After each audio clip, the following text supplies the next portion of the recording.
এখন যারা সত্যিই খুব সরল, তো আধ্যাত্মিকতা, স্বচ্ছতাটা, সরলতা খুব জরুরি ভীষণ।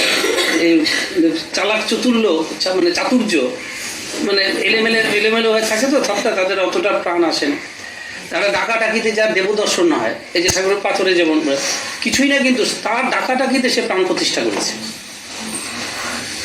তার চিৎকার চেঁচামেচিতে।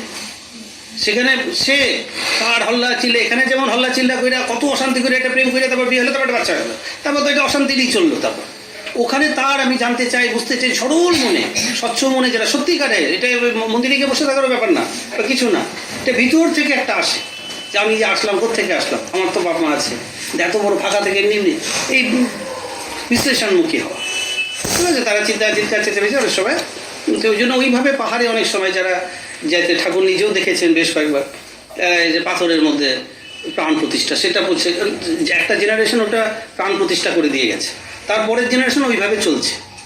তোমার যদি বাচ্চা তোমার এইভাবে রেখে দেয় ঠাকুরেরটাকে, তার থেকে তাহলে রয়ে গেল তোমাদের ফ্যামিলিতে, ধারাটা রয়ে গেল। তো 2010-এ আমি এক জায়গায় গেছিলাম, ঠাকুর তো 93, সেখানে ঠাকুর কথা দিয়ে গেছিলেন প্রত্যেক পূর্ণিমায় যাবেন, ওইখানে পূর্ণিমায় ঠাকুর যেতেন, এভরি ফুল মুন। যাচ্ছে একজন পাশ থেকে কেউ না 93-তে চলে, এরা নিতে পারে না, ওরা জানে কোথেকে আসে আবার চলে যায়।